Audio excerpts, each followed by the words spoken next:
Hello guys, welcome to my new blog. তো আমি আর আমার বান্ধবী চৈত্র মেলায় গিয়েছিলাম কিছুদিন আগে, যেটা বারোয়ারিতলাতে হয়। তাই ভাবলাম একটা ব্লগ করে তোমাদের সাথে শেয়ার করি মেলাটা কীরকম। তো দেখতে থাকো। সো গাইস, আমি আর আমার বান্ধবী প্রায় 3 বছর পরে এই মেলাতে এসেছিলাম একসাথে। আর আমি তাই মেলা ঘুরবো বলে অনেক বেশি এক্সাইটেড ছিলাম। তারপরে দেখতেই পাচ্ছ তোমরা যে আমরা মেলাতে পৌঁছে গেছি। আর সামনে একটা মিকি মাউস রয়েছে আর একটা বড় নাগরদোলনা। কিন্তু নাগরদোলনাতে আমরা উঠলাম না, কারণ দুজনেই খুব বেশি ভয় পাই, তাই জন্য আর ওঠার রিস্ক নিইনি।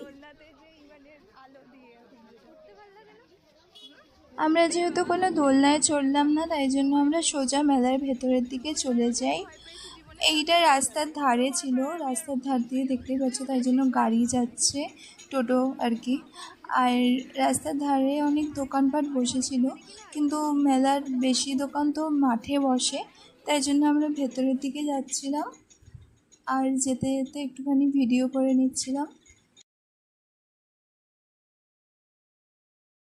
এখান থেকে একটুখানি হালকা করে ভিডিও বানাতে পারি। তারপরে আমার বান্ধবী কাপ প্লেটের দোকান দেখতে পেয়ে ওখানে যেতে চাইলো, তো দিয়ে আমি বললাম ঠিক আছে চল। তারপরে চল, কিন্তু ওর কিছু পছন্দ হলো না, তার জন্য আবারও আমরা অন্য দোকানে চলে গেলাম। সো গাইস, প্রথমে আমরা মেলার দিকে চলে গেলাম মন্দিরের দিকে, কারণ মেলায় যেহেতু এসেছি আর ঠাকুরের দর্শন আগে করবো না সেটা কখনো হতে পারে না, তাই জন্য আগেই এই যে রাজরাজেশ্বরী মায়ের দর্শনটা করে নিলাম। দেখো গাইস, এটা পুরো দুর্গা পুজোর মতো পুজো হয় 4 দিন ধরে, আর ঠাকুরটাও এরকম দুর্গা ঠাকুরেরই মতন অনেকটা। তো তারপরে আমরা চলে গেলাম ভেতরে মাঠের দিকে। আর এখানে আরও অনেক বেশি ফুচকা স্টল, দোলনা, অনেক কিছু ছিল।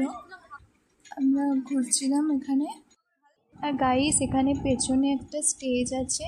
এখানে মেলাতে প্রত্যেক সময় প্রোগ্রাম হয়, বাট তখন প্রোগ্রাম হচ্ছিল না আমরা যখন গিয়েছিলাম, তাই আমরা আবারও দোকানগুলোতে ঘুরতে থাকি।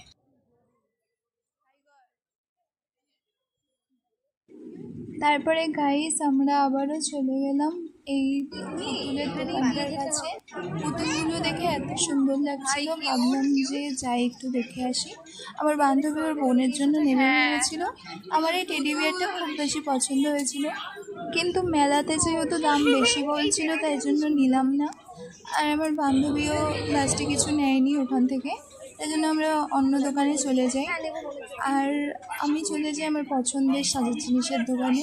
আমি স্পেশালি মেলাতে আসি সাজার জিনিস দেখবো বলে। আর